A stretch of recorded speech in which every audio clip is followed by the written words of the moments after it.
Welcome to this very special edition of the KAJ Masterclass Live, the show which ensures that you profit from your time spent here with experts, either through the industry insights, information, or simply learning from them. And today we have David Mcclam is joining us live from the US. He is a podcast host and a survivor of domestic abuse, both from a parent and a partner.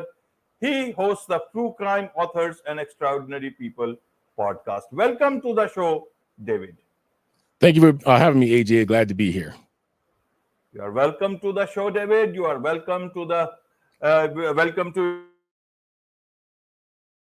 India in this online form, and I'm sure not just in India, but a lot of people across the world will want to know more about podcasting. Who better than you? You are an expert in podcasting, and the way you teach podcasting. So we'll talk about the proper way to start a podcast. And first to understand from you, David, how did you yourself get into podcasting? Tell us your story of starting your podcast. Well, I have been a YouTube personality for almost 14 years. There was a game called Rock Band. I was a big influencer for that.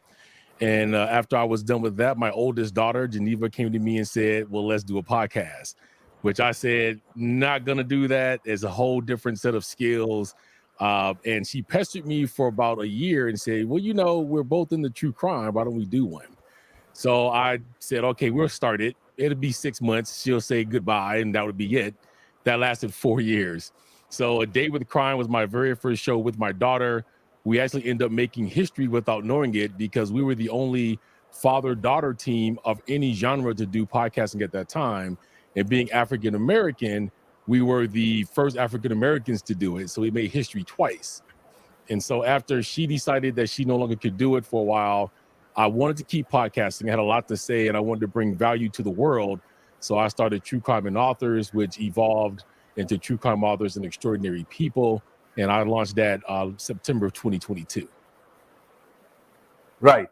I want to understand, podcasting is a tough game if you have to monetize and all these things. So how did you look at this part when you were putting so much of your time and energy? And also because we mentioned about, you are a survivor of domestic abuse, both from a parent and a partner. In that backdrop, your one's mind is already very occupied in different sense, and that time you are not able to look at many different things. In your case, help us understand how did you manage all those things together at the same time and look towards the future, and you will find a future in podcasting. Well, it kind of goes, what I've been through in life and true crime kind of goes hand in hand. There's a lot of things in domestic abuse and that goes with podcasting as far as true crime goes. And I knew that there were cases out there that nobody's heard of or that we've forgotten about. And I want to advocate for those. So the first thing I wanted to do was sit down and find out what my niche would be. Because of the fact that, as you probably know, true crime podcasting is very saturated. So you can't just go out there and talk about the latest crime. So I've always thought about what is my niche? What do I want to say? Who do I want to bring on? And when you start with that, it evolves. So I said, true crime, we're going to do stories of all kinds from everywhere. And then when it came to authors, it was because I read a lot. And there was a lot of independent authors that I was reading that was great, but nobody heard of them. So I said, let me bring them on my platform, maybe get them noticed. And then Extraordinary People because of what I've been through. So just what I've been through and that mindset is what helped me to go into true crime and combine all that together and do what I'm doing now.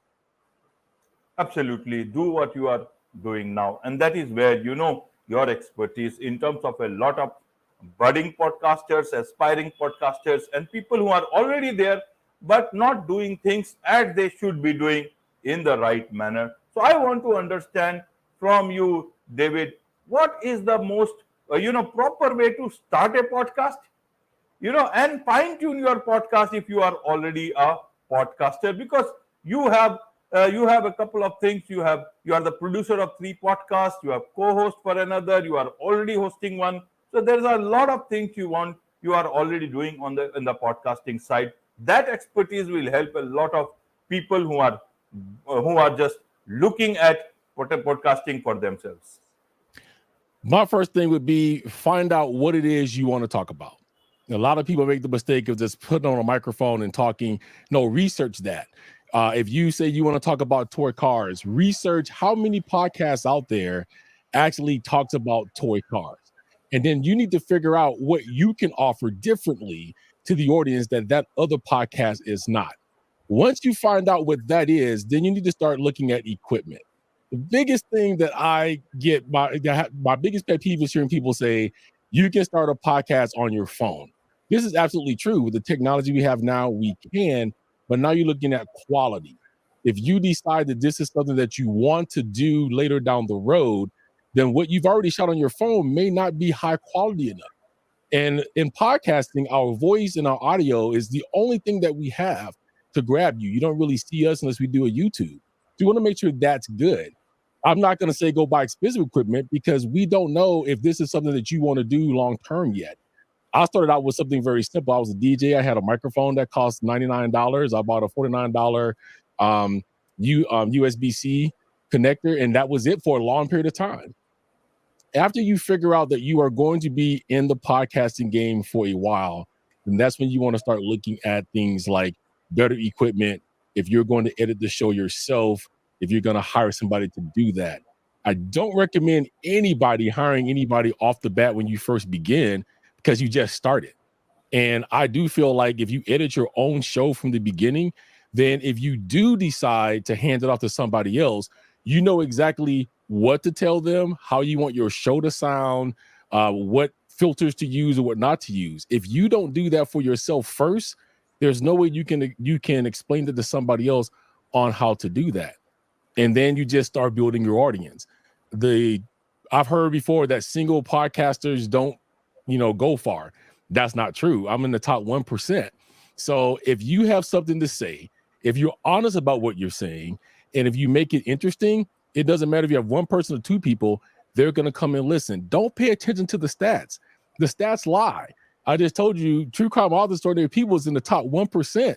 But according to my stats, I have barely 1,400 people listen to my show. We know that's not true. If you just concentrate on what you want to say and put out in the world, you would be successful at podcasting. Right. So when somebody wants to start a podcast, what should they evaluate in terms of what is the genre that they want to go for? And second thing is, how do they pick why they are into this? Is it a mission for themselves? Is it they want to promote themselves? Should they want to eradicate the evils from the society? Should they look at it from a monetary perspective? Should they create to think of changing the world? How do they evaluate? Even that evaluation part can sometimes be very difficult, especially if you are very young. You talk about things I wish I knew when I started podcasting. A lot of people would like to know those things for themselves because they are thinking of podcasting. I think the first biggest thing that I would have liked to know, which I'm going to tell your audience now, is time. The time that it takes to make a podcast. I thought like everybody else, I just sit behind a microphone, I'm going to put something out there and it's going to be good. There is so much time that goes into it. You have to produce it. You have to edit it. You have to put it out. Now, a lot of people say you don't have to edit the podcast, but think about your listener. If you have a bunch of barking dogs in the back, or if you have somebody cleaning dishes, do you want to listen to that show? Would you listen to it? So time is the biggest thing. Make sure that if you're doing this, you're doing it for the right reason. If you want to get into podcasting to make money, don't do it. Podcasting is more about a thing for those of us that do it. We have a passion for it. We don't care if we do get paid or not. Now, don't misunderstand me. Monetization is great and is necessary. But if that is the main reason why you want to go into it, you'll never succeed because you have to have that passion behind why you're doing it. Talk about something that you really know about and that you really believe in. That's what grabs the audience. And then that's what makes the audience want to go ahead and feed into your show. Therefore, monetization comes with that. So don't get into be rich. Make sure you have the time to do it and make sure you have some type of organization around that. Like you say, I'm going to shoot today, do nothing but shoot 4 episodes. Then I'm going to pick this day to edit. As you said, I produce 3 shows. So it's my show. I'm a co-host of one called Extinguished with the great LaDonna Humphrey. And then I produce her other show called Deep Dark Secrets with Amy Smith. Imagine my organization. Now, each one of these comes out various times of the week. Mine's on Thursdays, Deep Dark Secrets on Mondays, Extinguishers on Sunday. So I had to put some organization in tune of how I'm going to edit those, how I'm going to get those up, because I got to get them to the people. Organization is the biggest key that you have to have when doing this. Absolutely, absolutely. Talking of Ladona Humphrey, now I have the distinction of talking to both the hosts, you as well as earlier I had talked to Ladona, so that's a nice feeling. Talking of talking of this podcasting in terms of monetization, why shouldn't people think of monetization from the beginning? Because is it a very distant dream? Is it a misnomer in podcasting? Then why do talk about podcast monetization at all? And people, if serious podcasters have to come, then they have to think in terms of earning a livelihood around it. And hobbyists will not come there, and then they will not be able to put so much of time and energy to create something meaningful for that a lot of people want to utilize. Now corporates want to utilize podcasts. Top guests want to come on your podcast. What are they coming for? They are only coming there to not help them monetize, because they are spending so much of thousands of dollars on podcast agencies and PR and all that. So why shouldn't a podcaster who is starting a podcast purely for earning his livelihood from the thing that he loves so much, what's the harm in that?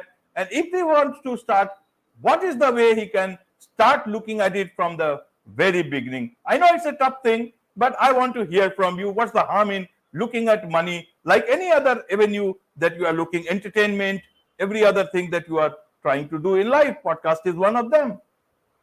The first thing is, I would say you should always think about it, but there's a time to do it. You have to build that audience first. If you just take a look at YouTube, when you first start a YouTube channel, they don't monetize you right away.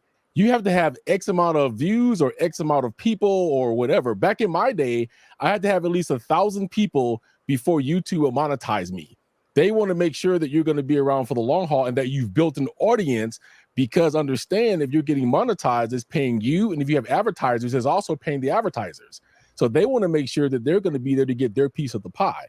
If you start out monetizing too soon, you will fizzle out. So what I mean by that is, when I did A Day with Crime, we monetized way too early.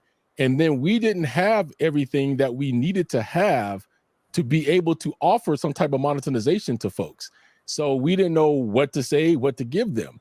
By doing your podcast first, starting it out, seeing where your audience grows, and then start growing the audience, that would give you an idea of what you can offer. Like for me, we're about to start offering ad-free episodes to a service called Supercast. And what that is, for people that's annoyed by all of the advertisements, I explained to them the advertising necessary, that's helped me monetize. You can go over here for $5 a month. You'll get my whole show and maybe some extras, but it'll be ad-free for you. Hooking up with great services off the bat, which I didn't have access to when I started, like Podmatch. Podmatch actually will pay you and the guests you have on your show just to upload an episode. So you have these great tools, and at the same time, getting guests to come on the show. So you should always be thinking about monetization, but if you go at it too soon, too early, it's not going to work out for you. Right. And when do I know that I'm ready for monetization? Because in YouTube, at least the numbers: 1,000 subscribers as well as 4,000 hours. I think they have revised it. But in terms of when I'm a solo podcaster or a podcast which is growing, how do I know when I am ready for it? When you see your audience grow, you will know by looking at some of the numbers, like what percentage in the world that you are.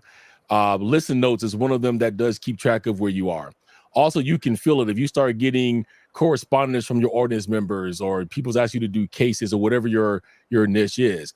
In my case, this time, I chose not to monetize for my whole first season. My whole first season of True Crime and Authors, I concentrated on building the audience, getting great content out there, because understand that when you monetize, the content you've already created also goes into that. So now when I say, hey, you can get my whole catalog at Supercast for $5 ad free, you're getting everything from season 1 to where I am currently, and then beyond that. So you have a lot of things to offer going forward.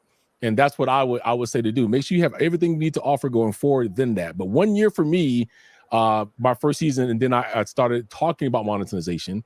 I don't have everything in place yet because I'm still doing it. I want to make sure it's perfect.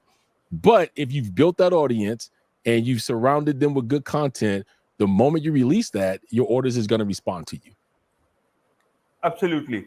Now, what should one think in terms of going for video or audio? You see how the industry has shaped. Earlier, it was Spotify purely audio and YouTube purely video. Now, YouTube is also in audio in terms of YouTube podcast, and Spotify is now video available for everyone. So, you have got that choice. But in terms of whatever one's plans are, how do they evaluate whether audio, video, or both?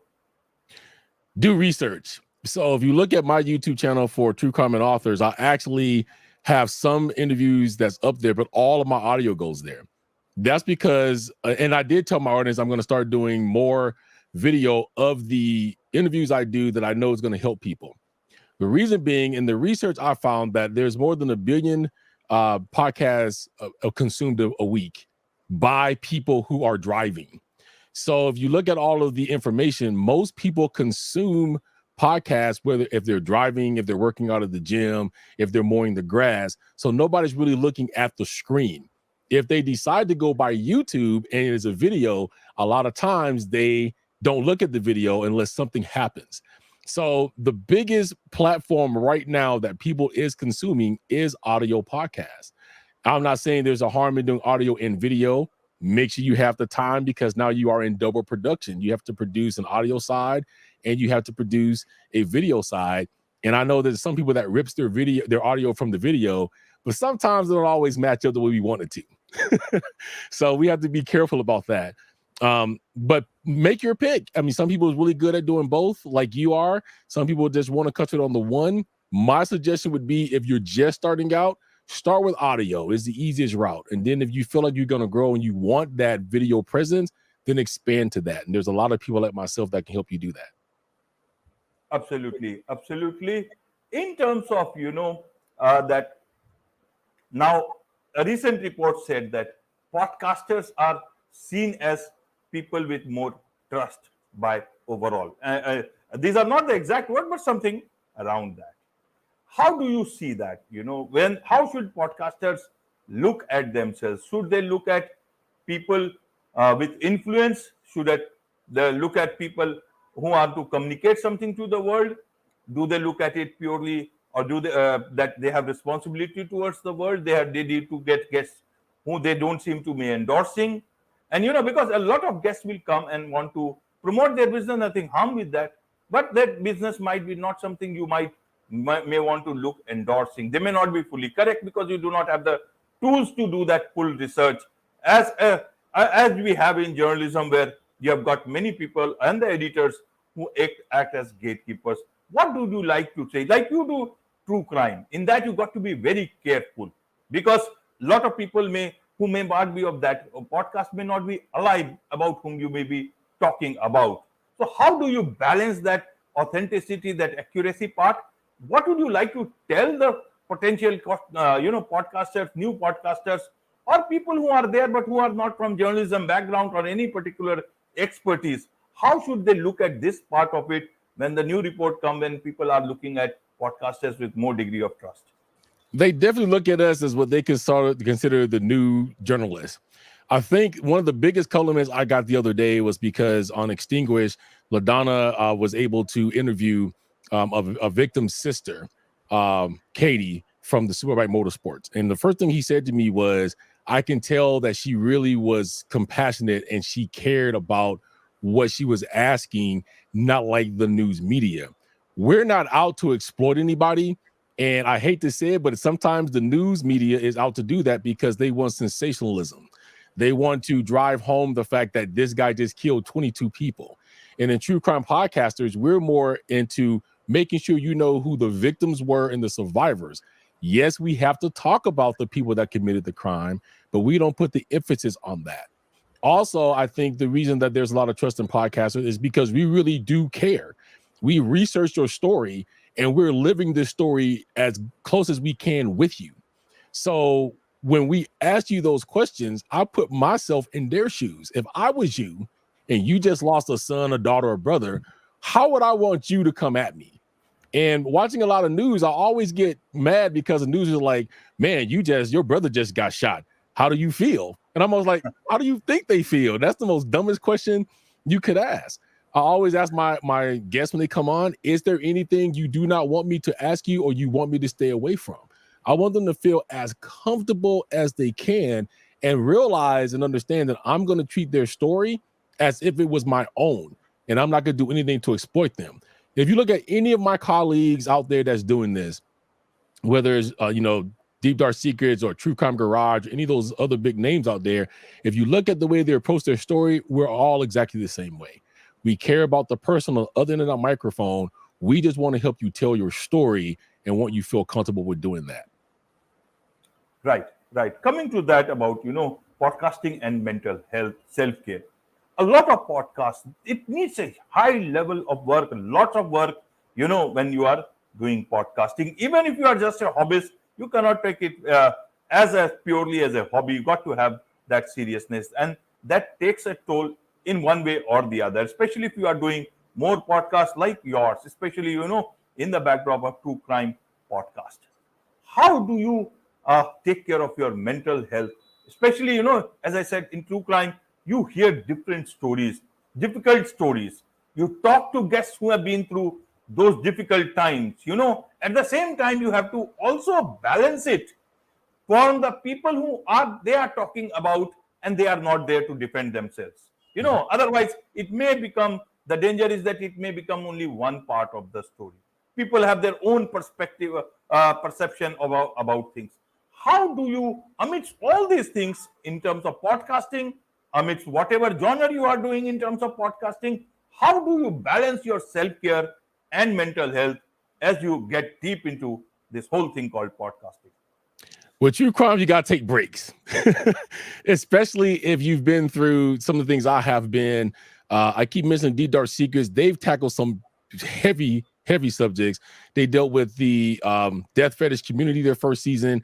This season, they're dealing with trafficking. And the way I clear my mind is, I know the case I'm going to study. I will stay away from everything else true crime while I'm studying that. And it may take me a week before I bring that case because I want to be in that right mind space, especially if it's some case that's really messed up where there's like a lot of murder, or there's been some type of sexual assault or something like that. You have to prepare yourself.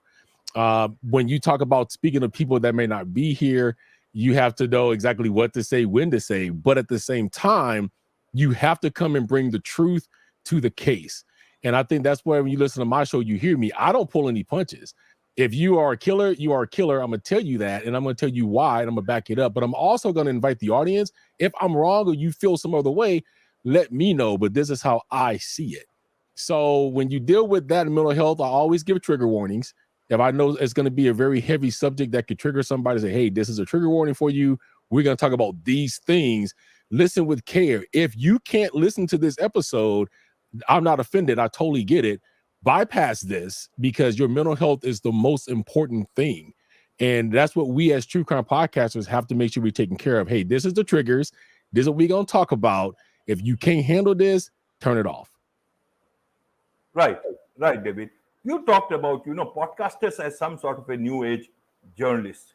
Now, in journalism, we are taught about being away from the story, report it from a distance so that you are able to bring that balance, accuracy, objectivity.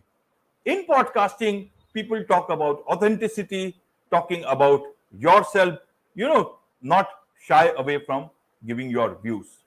In terms of a situation like yours, you have been a survivor of domestic abuse. Many stories that you may be doing or coming to you or interviews, many a times, how do you balance all those things? Should you try to share your own story very vividly, where you may almost come like a victim of your own situations? Should you focus it on somebody else's story? Should you use it as a ground for your own, victim issue? How do you balance that? How do you balance accuracy, fairness, objectivity, as well as your own story about authenticity? Should you stay away from it? Should you jump deep into that conversation as a part of whatever someone else's story is? It depends on where that conversation is going, and you should be able to feel the person which you're talking to. Yes, I share my story all the time, not as a victim, but as a survivor. But if that comes up in my interview with somebody, they say, "Hey, I've survived this." The thing to understand is when it comes to people that has been victims that are not survivors of things like domestic abuse, is we always feel alone. Like no one else I've talked to this decade has ever went through what I went through, or no one has been through any of the pain halfway. And when you have a person on the other end of that microphone that may be the host that says, you know what, I may not know entirely how you feel, but I know how this feels because I've been through some of this. And you share your story, you see the weight come off their shoulders and you see their eyes glisten up. You should always share your story if it's relevant. That's what I don't think a lot of us do is we try to keep away our story, but the conversation is leading to that. Now your audience has a better idea of who you are, why you are passionate about what the things are that you do. I've shared my audience many of times about my domestic abuse and where I'm at in my marriages and things of that nature, because I feel like in the long run, that may help somebody else is out there that's going through exactly the same thing. It's about being the authentic and making sure you're giving the accuracy. That's all done in the research. I've had a couple of people on my show that's told me that they found out more things about their own case that they didn't know because of the research I did and the questions that I asked. So you never know just by doing the research how deep that goes. But yeah, I do a lot of research, make sure that my facts is right. Make sure if you're a school teacher, I know what school you taught at and what, just so you know I know what I'm talking about. And that eases that too. So yes, I do agree. You need to share your story if the story is relevant, but at the same time, still making that person you're talking to the star of the show. Absolutely, absolutely. Let's look at the future trend. Is what podcasting is on a rise. That's what the numbers make me understand that. Now, at the same time, podfade is also on the rise. More people are going out of podcasting than new people are coming in. How do we look at that? A lot of people talk about that industry people should get more into podcasting, branded podcasts, and all that stuff. Amidst all these things, how does a simple person who is looking at podcasting, should they look at themselves as podcast host? That's the better place to be, or in terms of as a podcast guest from an expert point of view, instead of creating your own small business podcast and all, where does this trend look like to be better? How do you look at the future in this backdrop? Podfade, podcast guesting, podcast hosting, in terms of the overall perspective. So I'll answer your first question first. Well, podcasting blew up in 2020. So let's be honest, a lot of people was at home, they was bored, they wanted people to talk to. They said, let's start a podcast. A lot of the people that started podcasts in 2020, some of them stuck around, some of them had faded out. Like you said, pod fade, which is what we call in the industry, is when you start a podcast and it goes out. If your podcast, we say, makes it past 7 episodes, then you may be in this. But if your podcast fades before 7 episodes, then we might want to rethink that. If you don't think it's fun anymore, you can't keep up with the content. So when it came to that, a lot of the 2020 people that did it to be bored started falling off. And now you're getting to the meat and potatoes of those of us who is doing this and want to stick around. Podcasting, I believe, is your future of radio. There's a lot of advertisers now that would rather advertise with a podcaster than to go to a big network. A lot of that has to do with that I've been told we're very friendly to work with. It's easier to get us to place things in our segments because we control the show. When you go to a bigger network, you may have 3 producers that controls one show and you got to get it past 8 people. When it's us, our name's on the show, we control the show, we can work that deal. Also, I think that a lot of people is finding a greater value in podcasters than they are now in the typical news. I say that because even though true crime can be a negative subject sometimes, when you turn into our podcast all the time, though, it's not negative, doom and gloom. The way I feel about the news these days is every time I turn the news on, something bad's happened. I don't hear anything good for 45 minutes. And even though the topic I may be covering may not be that great, I come at the end and tell you, hey, this is what it is. Let's talk about this. I give you some palate cleansers to leave you with. And then that's why I say my show is 3 shows in one. So you come one week to hear true crime. Now, next week, you're going to come and I'm going to interview somebody who wrote a book. You may love that book. And then the third week, we're going to talk about somebody or with somebody that's been through some things that now has overcome that. And that may give you hope. So it's not all negative. So yes, I do believe podcasting is here to stay. And those of us that is very serious about it will be around for as long as we want to be. Absolutely. Absolutely. There is much to learn about podcasting, about the fine, aspects of podcasting. And this is just one show. They can learn from you, but for more, they will have to come and learn from you. So tell us about what is the best way for them for people to learn from you and to connect with you for so many things that you do in all things podcasting. Sure. Well, you want to tune into my podcast, True Crime Authors and Extraordinary People.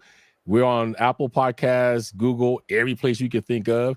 Also, my website is truecrimeandauthors@gmail.com. Also, the other podcast I'm on is called Extinguish with my co-host, LaDonna Humphrey. You can also just reach me at that same address. We're working on some email addresses right now. That show, actually, if you guys didn't know, if you watched the show called Murder in the 21st, we were just on that show. So LaDonna was on that show Friday the 3rd. Check that out. And then also their podcast, Deep Dark Secrets. I produced that one for them.